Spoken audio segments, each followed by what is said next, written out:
Good morning, everyone. My name is Kim McQuay, and from my base in Washington, D.C., I lead the Asia Foundation's team of technical specialists in our core program areas. I've also been privileged to serve as a member of the Asia Foundation's Pacific Islands Task Force that was appointed by our President David Arnold to guide our return to the region after a break of some years in our physical presence in the Pacific. My colleagues and I are delighted that you could join us virtually for today's session on development challenges facing the Pacific Islands. We're going to get started in a couple of minutes, but in the meantime, we invite you to introduce yourself by name and organizational affiliation in the chat space. We're going to give people about 1 more minute for any other joining us late, and then we're going to get started.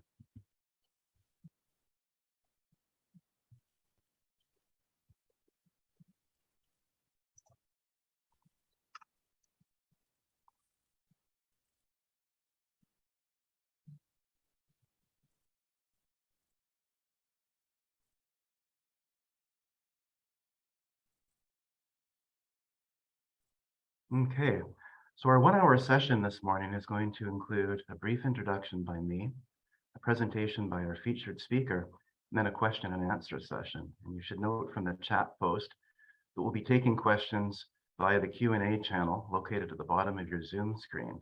And our Zoom platform includes accessibility features on which we've also posted details to ensure full and inclusive access by all.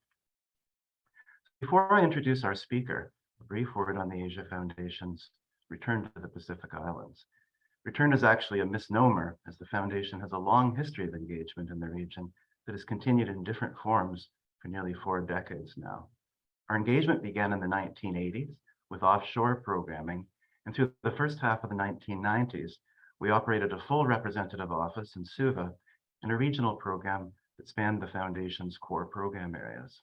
For example, we introduced a Pacific Island Fellows program that brought young foreign service officers to Washington, D.C. for training and short-term internships with Congress. One program participant from Fiji went on to serve as Fiji's first ambassador to the U.S., and we've maintained contact with a number of diplomatic fellows who enjoyed distinguished foreign service careers. Our work also included parliamentary development programs, both in Fiji and in PNG, judicial training, support for women's rights organizations, and valued partnerships in other areas. We were privileged to work with a mix of partners in government, civil society, and academia. Many of those remembered the Asia Foundation well from our years of operating from Suva. We closed the office in 1995, but that same year, we began a 19-year, 14-country program that was funded by USAID's Office of Foreign Disaster Assistance.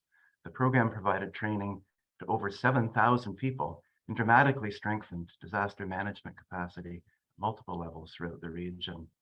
From 2002 to 2009, we ran a regional USAID program on counter-trafficking and violence against women. And in 2019, David Arnold appointed a task force, which I was a member, that guided our formal return to the Pacific. The process was slowed a bit by the COVID pandemic, but in recent months, we completed the formal steps leading to the reestablishment of a regional office in Suva. So if you hang around those of us involved in Pacific Islands work at the Foundation, you'll discover a keen all of us. And one of the things that we're most excited about is today's speaker, Sandra Kraushaar. You have Sandra's full bio in your invitation, but a few highlights of the extraordinary depth of knowledge and experience that she brings to her role. Sandra joined the Foundation 2 years ago, bringing years of experience with Australian DFAT in the Pacific and broader expertise in governance, conflict, and women and gender. From an earlier base in Suva, Sandra led several of the Government of Australia's most important women's empowerment initiatives in the region, through which she established an extraordinary network of contacts with some of the region's most influential actors and stakeholders on which she routinely draws. She's recently relocated from Canberra to Suva, where our office is already in operation, but will be formally opened in a ceremony next month. And this morning, Sandra will be providing an overview of some of the key development challenges facing the Pacific Islands region, some recent milestone developments that articulate the consensus view and expectation of Pacific Island nations and regional membership bodies, and present unique opportunities for the international community. And finally, a flavor of the Foundation's strategic program response. So with this welcome and introduction, Sandra, I'm delighted to invite you to speak. Thank you very much, Kim. I'm just going to share my screen. Thank you. So thank you very much for inviting me to do this presentation. I'm delighted to be able to speak and represent some of the development challenges in the Pacific Islands. Just let me.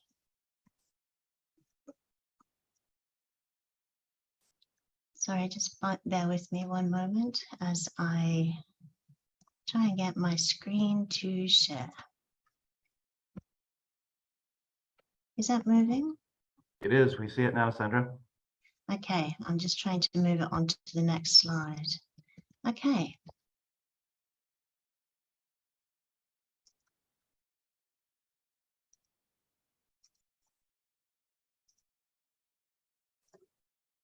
Okay. Sorry about that. So I've just been reading Tim Marshall's books on the power of geography and the prisoners of geography. So I thought we'd start with a couple of maps. So the Pacific occupies a vast oceanic region that covers almost 20% of the Earth's surface, and it's home to the world's largest concentration of microstates. You can see on the map here that we've got the concentration of microstates, but we've also included their EEZs because then you can actually see how large their ocean mass is. There's 10 sovereign states, 4 freely associated states, 8 dependent territories, mainly with New Zealand, France, and the US. But it also depends on where you draw the border for the Pacific Islands. You know, normally if you Google a global map, it's quite hard to pinpoint the number of countries. They're either off to the left or the right, depending on which country you place at the center of your map as per your world view, or the Pacific Islands are not included or they're not identified. So what do the statistics say about the region? And these statistics are drawn from the Secretariat of the Pacific Communities, or now known as the Pacific Communities, SPC. In poverty, there's 1 in 4 people under the poverty line. There's high numbers of Pacific women who experience violence, 63% in the Melanesian countries and 44% in Micronesia. 6 out of the 15 most vulnerable countries are in the world are in the Pacific, with Vanuatu and Tonga as 1 in 3. The costs of global warming are projected to reduce the earnings by 20% for fisheries and 30% for tourism, and they're 2 of the major industries in the region. Unemployment is high, 23% compared to the global average of 13%.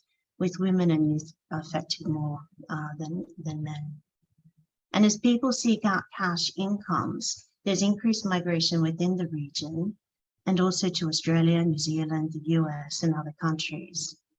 So this results in a labor shortfall in the origin countries. Any remittances that are sent to the migrants or diaspora are gouged. It costs around 12% in admin management fees compared to a global average of 4%. And there's been relatively late engagement in the ICT game. And this has really impacted on the future of work and their ability to connect internationally, but also holds enormous potential for the region in addressing the multiple challenges. So while the Pacific Island countries widely vary in population, economic circumstances, development, political status, stability, they face several common challenges, and each of these have been amplified by the COVID pandemic. The challenges include threats to national stability and regionalism, economic development, climate change, natural disasters, oceans and environment, and technology and connectivity. As I said, COVID hit the region quite hard, particularly the countries that were reliant on tourism, such as Palau, Vanuatu, and Fiji.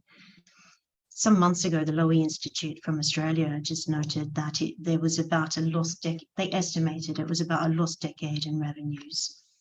Some commentators have also estimated that it will cost beyond $3 billion per annum for recovery to pre-COVID levels.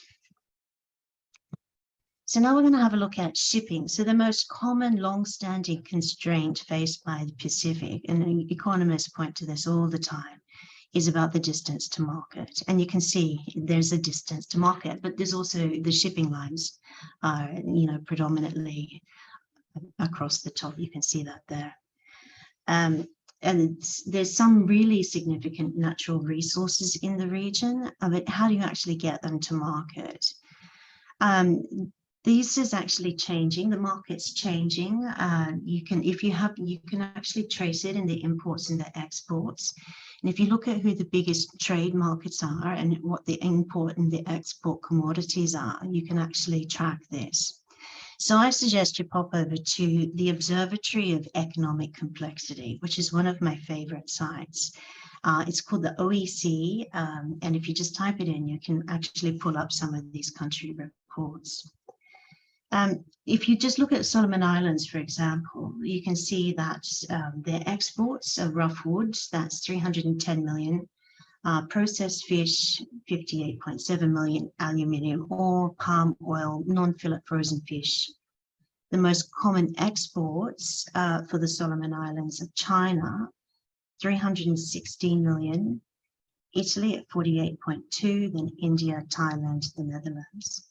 These are 2021 figures, by the way. If you look at imports on the other side, they're importing refined petroleum, number one, that's 57.5 million, non-fillet frozen fish, rice, poultry meat, excavation machinery. And then the most common import partners for the Solomon Islands are, no surprises, China, 117 million. The next one being Australia at 45.8 million, then Korea, Singapore, and Malaysia. So China are the largest importer and exporter for Solomon Islands. In terms of connectivity, I'd just like you to look at this fantastic map done by Dr. Amanda Watson from the ANU, the Australian National University. This actually shows that these are the new undersea cables that are going to help the region connect up, and they'll be all completed within the next year or so. And this actually has major implications for the changing nature of work and also the market of services. And it's a handy map of all of those undersea cables, and the cables actually, the optical fiber cables actually offer an alternative to the satellite technology that they've relied on to date. Dr. Watson's work actually is, if you look her up, her work explores the connectivity schedules, the relevant cybersecurity risks, geopolitical issues, and questions of reliability. So what does the Pacific think about this increased attention from external actors in the region? The president of Nauru spoke recently at the Pacific Update that was hosted by the University of the South Pacific and the Australian National University. And this was in late July. And he said that it's vital that the Pacific is not viewed as a geostrategic chessboard, just because such activity has real consequences for our people. We have to remain focused on delivering and promoting development that empowers our people and makes our region stronger. And as a region, we need to be reliable partners that respect us and work with us, recognizing our unique cultures. And this is a view that is commonly held across all of the leaders of the Pacific. We have also, just a week after the president said that, we had the launch of the 2050 strategy for the Blue Pacific continent. And this is actually really an interesting strategy because it's been built on national-led drivers of change analysis. And they've actually invested in seeking out the views of the constituent members. They recognize that dialogue and analysis are at the heart of good governance in the region. And so they've really invested in their regional ambitions and trying to understand where the threats and the opportunities from internal and external powers, how that's playing out. So there have been previous plans in the region and there's been frameworks, but this new regional strategy is, they're clearly stating this is the agenda for the region.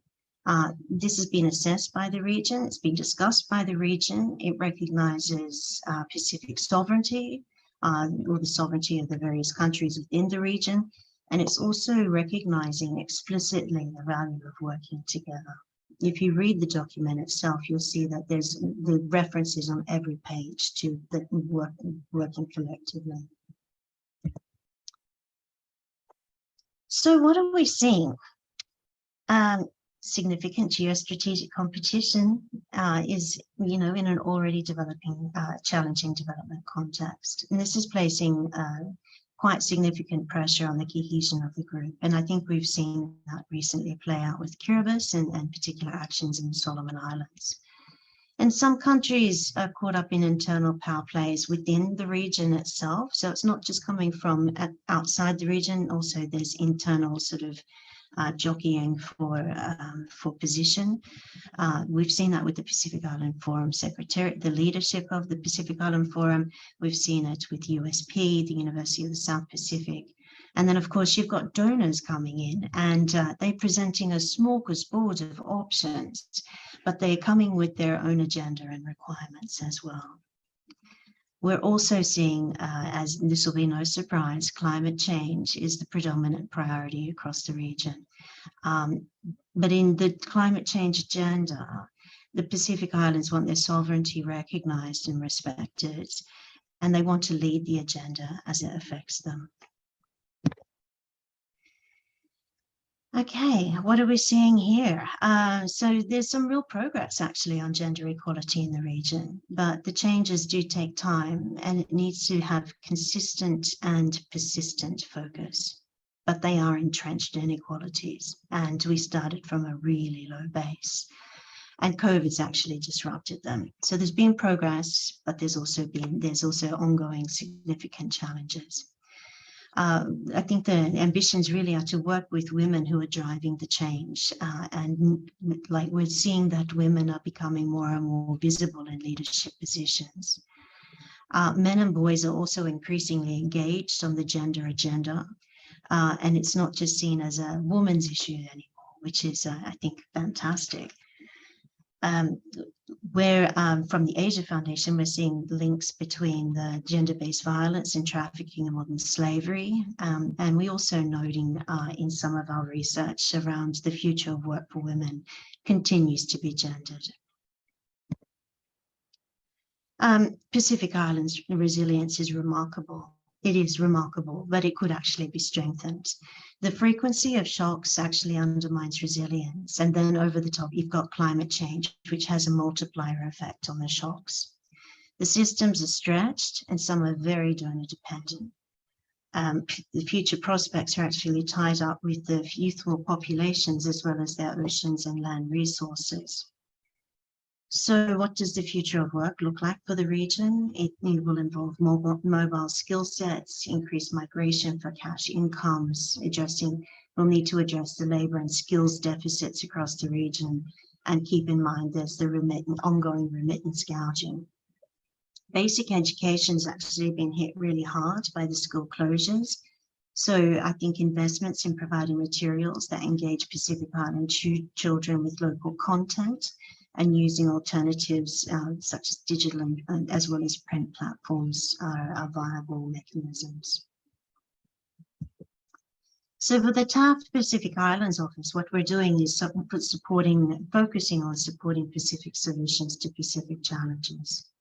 We're working with Pacific Island leaders, to exercise agency and knowledge through existing institutions, and mainly doing that by identifying local change makers, or what the Asia Foundation calls development entrepreneurs.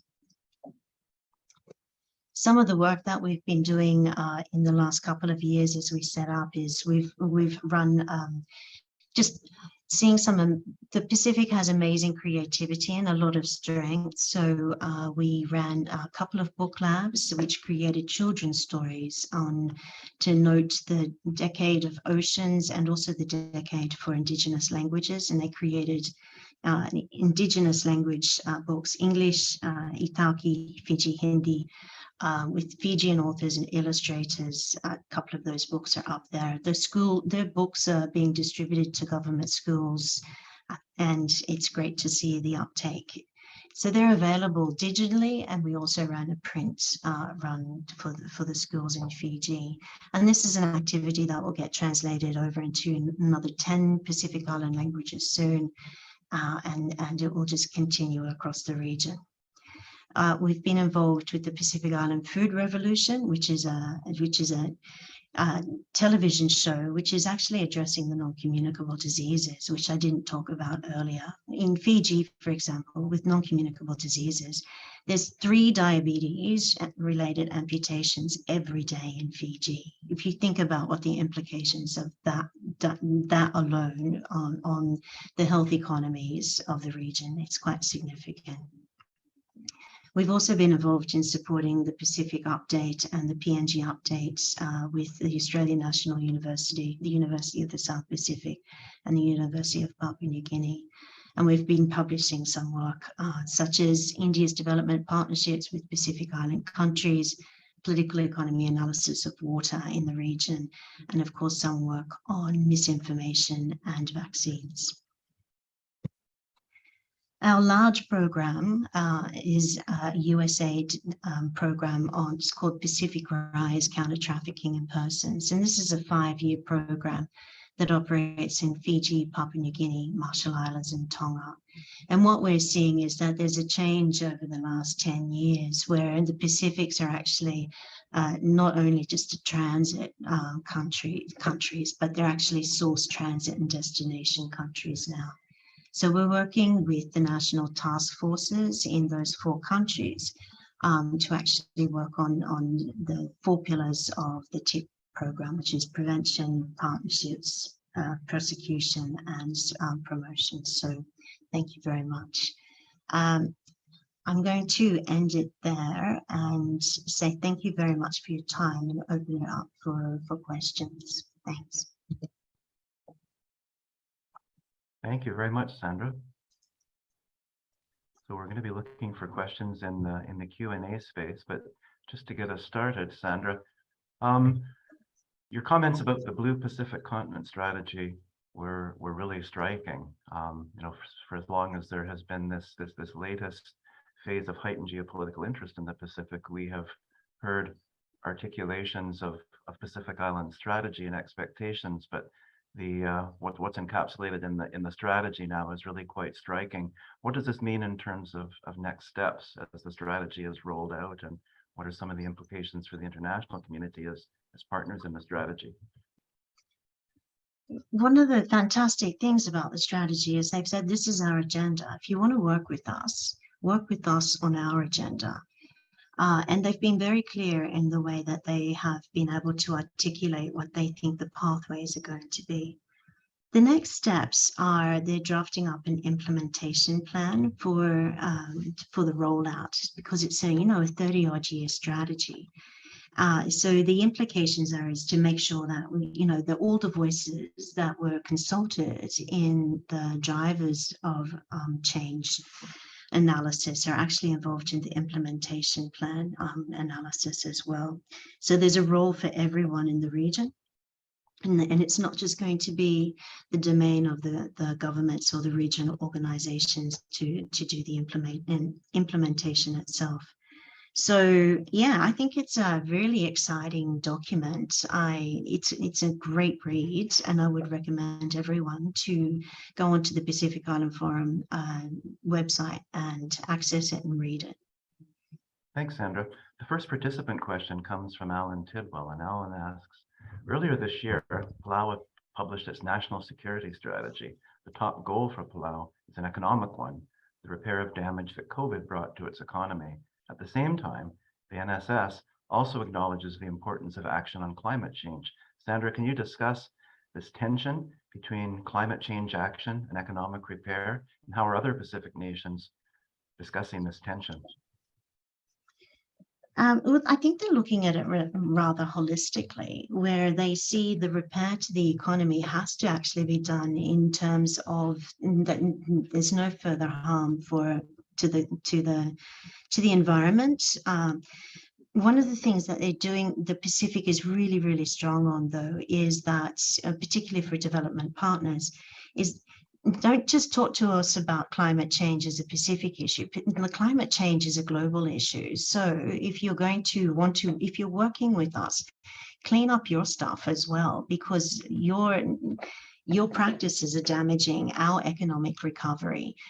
So it's not just like, here we're going to help you with, supporting your economic recovery, and, we'll give you some funding for climate financing.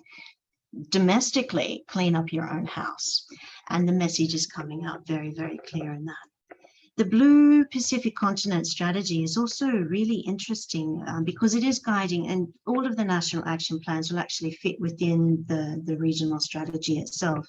And it brings together environmental concerns, it brings together private sector concerns, because you need to have the sustainable use of the environmental resources in order for these countries to survive, as well as the government and the communities and so forth.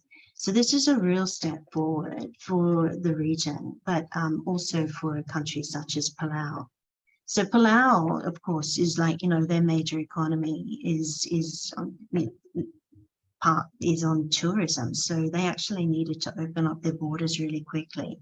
So the US vaccinated them, had quite universal, I think it was the first country that was had 100% vaccination in the region, which allowed them to open up their borders and allow the tourists back in.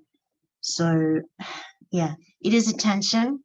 I'm not going to deny that there is a tension between repairing the damage of an economy and taking action on climate change, but it's just, it's a careful process. Thanks, Sandra. The next question comes from Paul Bracken, and Paul asks, what constructive role can business, and particularly multinational corporations, play in Pacific economic and political development?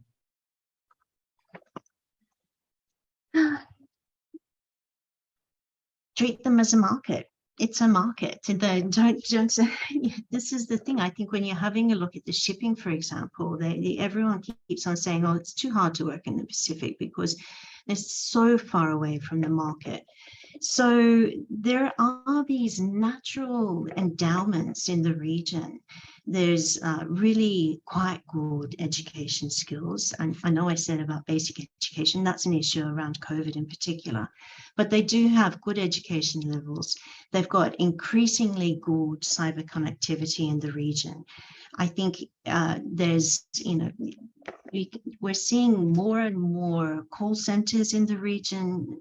There's a youth boom there. Invest in skills, internships, women's in STEM, and look at it as an opportunity rather than just something that's too hard to work on, because the benefits from working in the region with the strengths of the region, I think will be, it's still an unrecognized resource.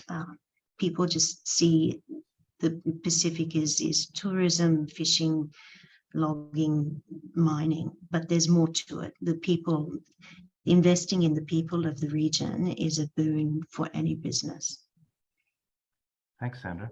Our next question comes from Teresa Becky, and Teresa asks, what does the Asia Foundation expect for new funding from the US government, given their opening of new embassies in the Pacific, among them Kiribati and Tonga? Are there expected new forms of USAID funding in which technical areas? Well, we know that the US are investing more heavily in the region. I think when opportunities come up that have where our agenda aligned, let's have a chat. We're not expecting any specific funding to come here. We've already got, we're focusing on rolling out our counter-trafficking and persons program. But what we're looking for in the region is for the donors to be working together, so they're complementing each other's programs. So one activity is going to leverage funds out of another activity. So it's a coordinated, holistic way of operating with development funding in the region and development activities. So I hope that answered your question. I think everyone will be interested. It's not just the Asia Foundation. Everyone's interested in what the US aid are doing in the region, because you've got Australia and New Zealand who have over 50% of the ODA in the region.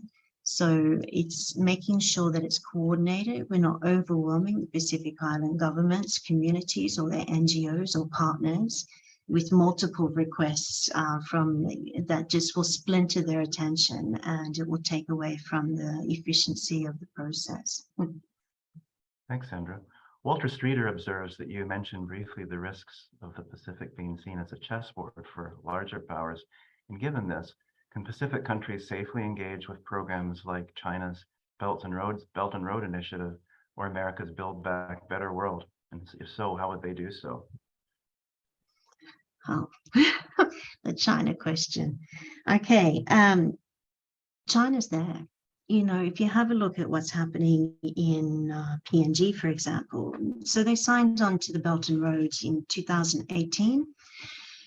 And Chinese investment sort of tapered off around then. So what the Pacific Island countries are doing are looking for partners that are going to invest in their future. And if there's consistency, there's shared values, there's transparency in decision making, that's being valued more and more and more. So it's not merely a competition between donors and investors in the region. We have to recognize that the Pacific Island countries are exercising agency, and they're going to make decisions that they think are best for their countries. So how do we work with them to make sure that, they have access to the best information about what's happening in the region? We've got this nice little piece of research in PNG at the moment, which is looking at how Chinese companies are operating in the region, particularly vis-a-vis the development agenda, but also commercial interests. So what we found is that there were significant investments from 2013, 2014, dropped off 2018, strangely, when the BRI was signed, because Chinese companies are wanting to make money, and PNG is hard to work in. So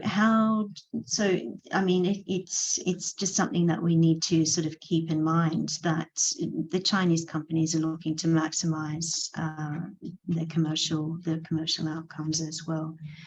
And some of the SOEs are really, they're quite supported and regulated, and particularly the ones that follow the SASAC regulations.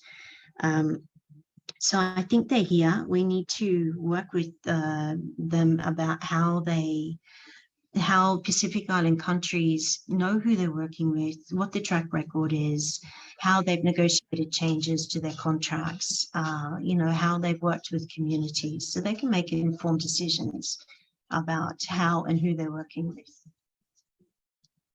Thanks, Sandra. We now have two questions that are very similar, and they come from Alan Tidwell, and then with an example a question from Daniel Mandel, and a specific example from Alan Tidwell, and that is kind of in this clamor of rising interest in the Pacific Islands, what does the quality of cooperation amongst development partners and donor countries, the US, Japan, Australia, and other actors, is it being provided in a coherent and efficient manner? And if not, what could or should be done to facilitate better and more effective aid coordination?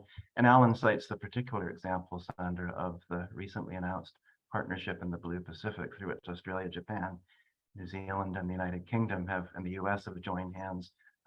He'd also appreciate any particular thoughts that you might add about what that particular partnership might mean for the region, and what sort of advice might you give to those that are undertaking these coordinated development initiatives? Number one is invite the Pacific Island countries to be part of those conversations. I think there was some recent criticism of the Blue Pacific partnership. The partnership, the Blue Pacific, I think. Anyway, there was criticism that the 5 donor countries had met without the Pacific Island countries being involved in those conversations. You don't want those kinds of, issues hitting the press. If you're working in a partnership, work in a partnership. equality of donors. I don't know if I know the answer to this one. This is a really hard question, so thanks a lot for that. I think if donors are not looking to compete but looking to coordinate, that's great for the Pacific Island countries, because it means that they don't get splintered, their attention doesn't get splintered and their resources don't get splintered amongst various donors. I think if they can also harmonize the reporting, the requirement, like the financial reporting and the narrative reporting, the qualitative reporting that's coming, that they're required to do, that would be quite good for them as well, because otherwise you have some government departments or some organizations that have got a handful of people and they're working with 5 different donors on 5 different systems. It means that all they're doing is servicing them on multiple products that you could actually be a lot more efficient in. Write one report and actually just have it for multiple audiences. So in terms of equality of donors, I think each donor country is looking at their own specializations and establishing their own relationships with Pacific Island countries. And that's good, but just don't overwhelm them and don't take up too much airtime because, it's about their agenda. Thanks, Sandra. Maria Demore asks, can you expand on your comment about progress on gender roles and action on gender-based violence in the Pacific Islands and the growing recognition amongst men and boys that this is not just a women's issue? What programs seem to have had the most success in this area? Okay, so I think one of the things that's happened is over the last 10, 12 years is there's been quite a consistent long-term commitment to addressing gender in the region, the gender disequality in the region. And that persistent and consistent focus is actually, and the investment in tracking the progress of, or impact of that program, those programs are starting to pay off. I think there's a number of programs across the region that are really doing some interesting work in terms of working with men and boys. You've got the Fiji Women's Crisis Center, for example, do this Great Male Champions program, where they work with men and boys to support and to speak out about gender-based violence. So it's not just such a hidden issue, it's making it a point of discussion. So there's that. So what we're seeing is, started from such a low base. I think when in the early 2010s, gender-based violence across the region was around 67, 68, 69%. There's some variations. You got some countries like Papua New Guinea was higher, and then you had other countries that were a little bit lower. But I mean, that has dropped down. COVID's in fact impacted it quite significantly. There was a massive spike, and you saw that globally. But what we're seeing now is, women in STEM. We're seeing more women that are visible taking leadership positions in parliaments. We've got 2 women now in Papua New Guinea where there was none before. So there's some significant increases on the visibility of women's leadership, and that modeling is really important. So they're not just looking for women in leadership models from the outside the region, they're looking inside the region. That's pretty cool. So I think that's a roundabout way of answering your question. There's an increase, but there's more to be done because we started from a low base. Thanks, Sandra. The next question comes from Lucy Mees of USAID, and Lucy observes that you touched on the need for skills development, but she wonders if you can say a little bit more about the need, particularly for human resources in the health sector. She notes that USAID is looking at this sector and believes that there's significant need in the region, and wonders if you might speak to that. Yeah, I can speak about it briefly. The health system has, with COVID, the health system has, and before COVID as well, have received significant sort of investments in terms of system strengthening, but there's no point in system strengthening unless you do human resources strengthening as well. We all know that there's been a bit of an infrastructure race in the region, and there's the hospitals and medical facilities being built and invested in, and that's fantastic. But if you're looking at digital skilling and you're looking at people's ability to choose work and choose where they work, if you invest in human resources and health, then you open up opportunities. So there's opportunities for skilled migration, whether that's long-term or short-term. You open up opportunities for telehealth and telemedicine. Fiji, for example, could be providing, health services to a number of other countries in the region or externally. So if you start thinking about, if you combine investments in human resources in health, as well as the ICT capabilities, then the future of work looks a little bit different, which is pretty exciting. Thanks, Sandra. Well, my vigilant colleagues who are monitoring the digital space have reminded me that I may have missed a question earlier from Francesca Kemp. And Francesca noted that you mentioned the prisoners of geography and wonders whether the Pacific is unable to change its distance to markets. But in those circumstances, what can Pacific Island countries do to better attract private sector investment? And what should donors be doing to help address that gap? Oh, right. Fundamental development question. I don't know. You have a look at what China's doing. China doesn't seem to have such an issue about the access to market. You have in Solomon Islands, for example, largest importer, largest exporter. So I think it's about accessing market. Where is the market? Is the market actually moving itself? That's one thing to look at. I think investing in ICTs and locating the market in the Pacific is also interesting.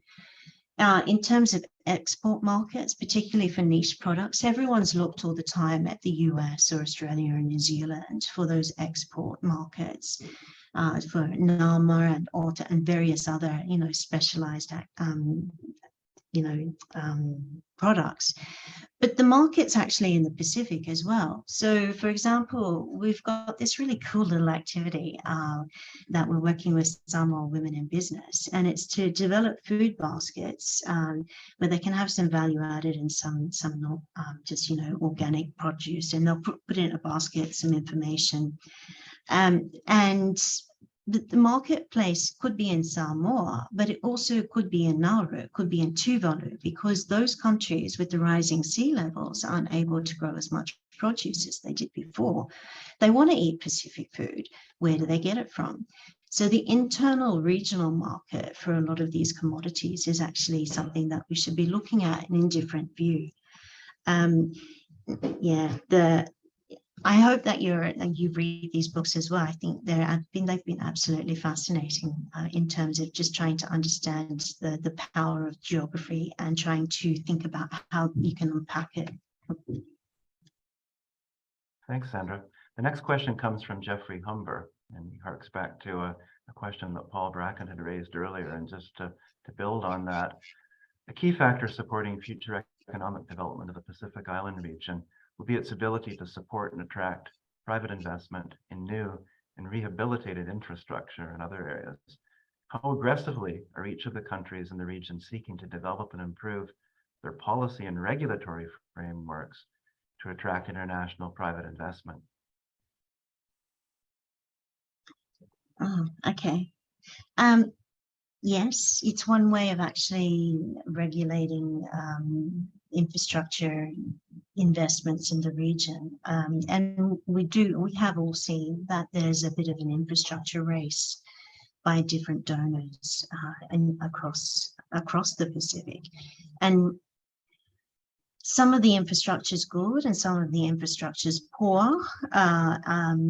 So what we're seeing is with poor infrastructure, it's actually a cost to the governments, the host governments, because they will have to to do something about these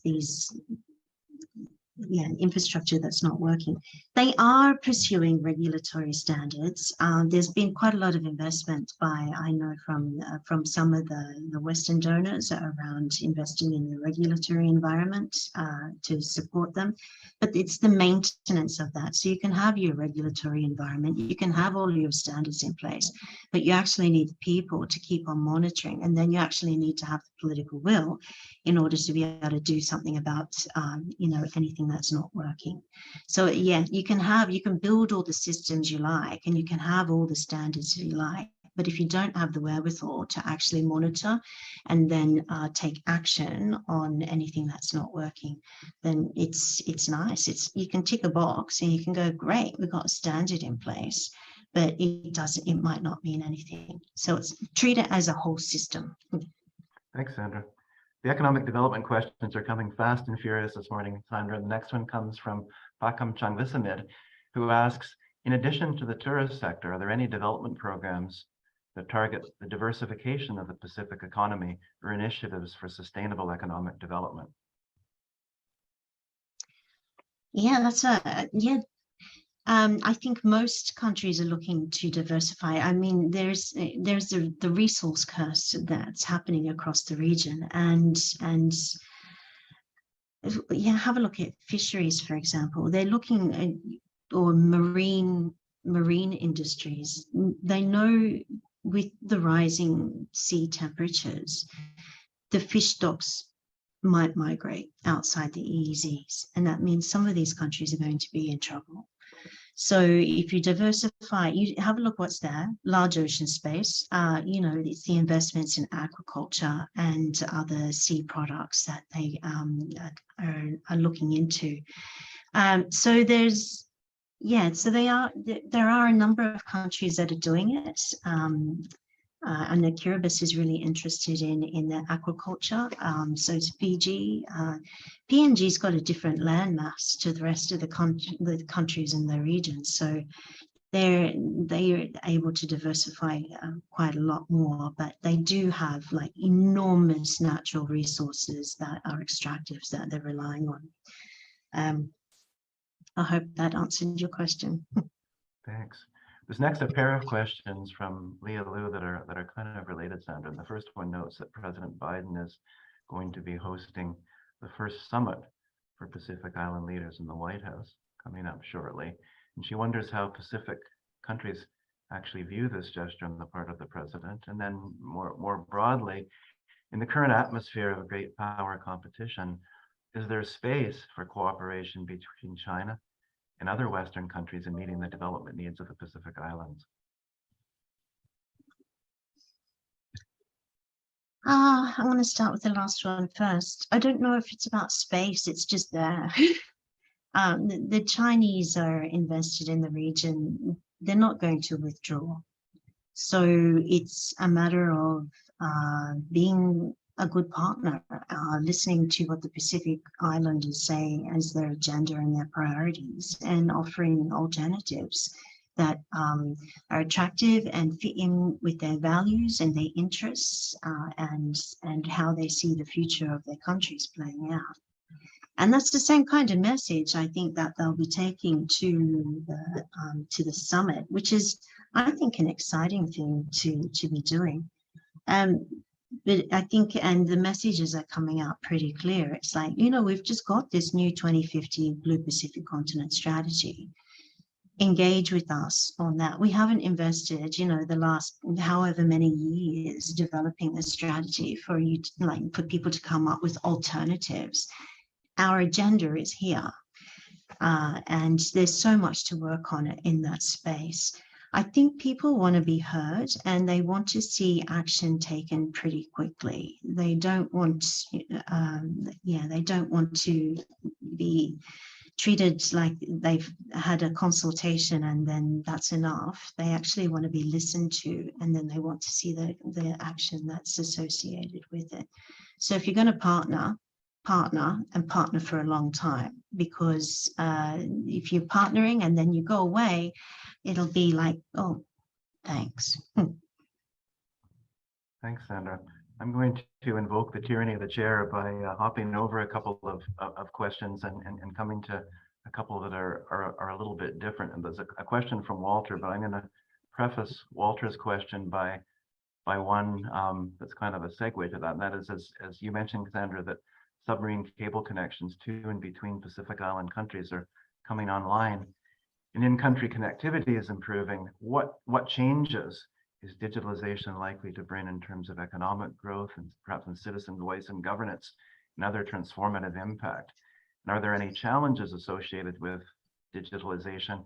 And then to turn to a specific example from Walter Streeter, given the increased cyber integration in the region, has cybercrime, cyber terrorism, and other issues of this kind become a concern for the region? And what are Pacific Island countries doing about that? Yeah, big issue. So, you know, with the increased bandwidth that are coming with the cables, you've got, you know, the opening up to being incredibly vulnerable to attacks. So cybersecurity, e-government, protective services are really, really important. So investing in the skills to be able to counter this, to protect the systems, is really, really important. The Pacific Island governments are starting to coordinate more and more on cyber connectivity and investing in linked up capacity building and support. I think one of the challenges in the region really is you've got these really secure cables going in, so the sea cables going in, and then the domestic cables, once you've got the sea cables going in, are open to different procurement processes. There's another few challenges around the connectivity in the region, so far as there's you know, there's perceived monopolies by some of the telcos, which means that you can actually make it more expensive for consumers when we actually need to keep the prices down across the region if they are going to engage in the opportunities to think about what the future of work looks like, and that's a bit different in the region. Also being able to do, there's, I think, significant investments that need to be made over the coming years to support the reliability of the systems.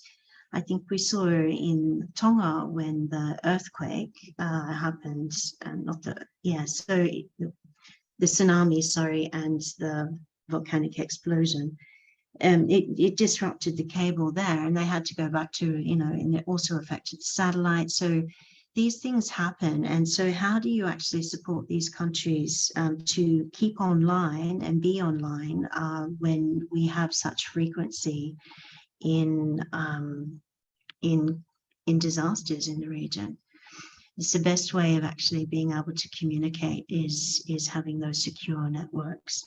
So online safety is an issue. We're seeing increases in porn, and that's being raised frequently by the women's movement across the region, because then that undermines all the gains in progressive gender norms. So there's also as more and more businesses go online, there's also more and more opportunities for fraud to be happening across the region as well. So transnational crimes on the increase, and the porous borders and the porous connectivity between government to government systems, ICT systems, is a concern. Thanks, Sandra.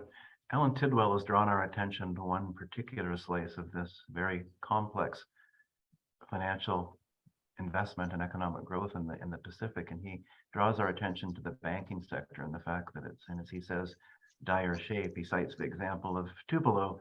It's charging upwards of 30% fees for moving money, and he wonders about in this situation, what can and should the international community do to ensure better access to financial institutions to help seed economic growth? I know that there are some donors really looking at this. I'm not going to speak with any kind of authority on it, but it is a significant issue. You've raised a good one, and I can't really answer your question. I know that there are people working on it. Thanks, Sandra. Sort of taking us on a slightly different tack now, a question from me, and that is, we hear a lot about youth in the Pacific Islands and this next generation that's coming up. We hear about the ability of Pacific Island countries to absorb youth who are coming of age, who are graduating from academic institutions into the economy. So can you tell us a little bit, Sandra, about what kinds of issues and expectations are foremost of concern to the youth population in the region, and as this new generation prepares to assume its place in government, civil society, and the private sector, what kinds of leadership development support is most needed to prepare youth for their milestone role? You know, there's this big boom going through the region where you have over 50% of the population are under the age of 26. It's a boom that we can be working with. So it's really quite interesting in the way, and youth, the classification of youth in the region is from the ages of 16 or 18 to the ages of around 36. So youth comprises, even if it's under the age of 26 by the other measure, it comprises a large proportion of the population.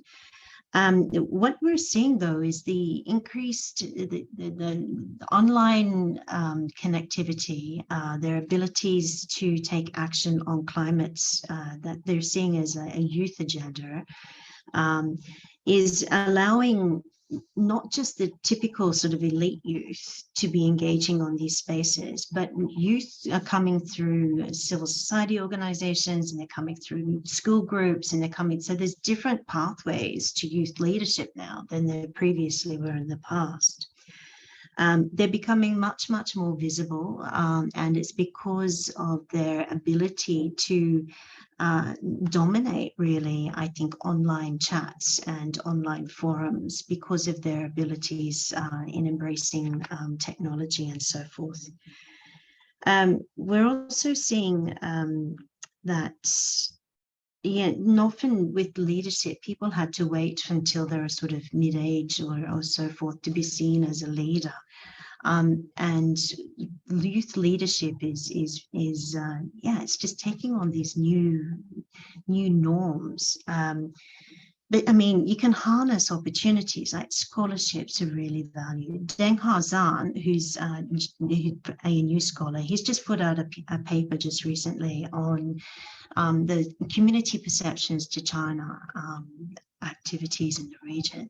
And it's fascinating because it looks at scholarships, about who's valuing scholarships.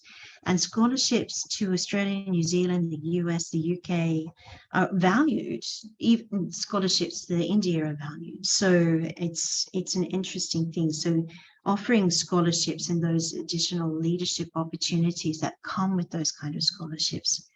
The other one is that sometimes these scholarships are focused on young people, so it'll be under the age of 26, or it'll be under the age of 30. You've got women who are missing out on these opportunities because they've had children then, so they're not going to be able to engage in those opportunities until their children are a little bit older. So if you're really interested in young women engaging in that, then rethink, you know, how you're engaging with women leadership in that particular space. So, and limited time scholarships as well. Some people can't spend 4 years away from their family. Right. Thank you, Sandra. We have a couple of questions that have been posted, and I fear that we are bumping up against our hard stop on the hour. So apologies to Daniel Mandel for not being able to relay these questions on to Sandra. But Daniel, we promise that we will, and I know that if Sandra has an opportunity, she'll come back to you to respond to the questions. But let me just swiftly give a big thanks to Sandra for joining us this week. She's had an incredibly busy schedule of both presenting her country strategy as well as outside appointment schedule meetings across the city today. But we're really delighted, Sandra, that you had an opportunity to join us. And I'm sure that your comments and observations have piqued interest in the work of the Asia Foundation in the Pacific, and encourage everyone that's joined us to continue to follow our work as it unfolds. And a big thanks to all of our participants from sparing time from your busy professional lives to join us early this morning. This is one of many programs that the Washington, D.C. office is delighted to host, and we have colleagues who are visiting from the field or to profile the interface of issues in the broader Asia Pacific region, and how our programs are speaking to those. So if you're not a regular participant and this particular event has caught your eye, do be in touch with us, because we have many programs of this kind, and we are always delighted to expand our base of context. So with that, we will wind up, and again, a big thanks to everyone. Can I just make one point, which is, if you want to know about the Pacific Islands, ask a Pacific Islander. I've spoken today on development because that's my space. But if you really want to know what's going on, ask a Pacific Islander. Thanks, Sandra. Thank you. Bye-bye, everyone.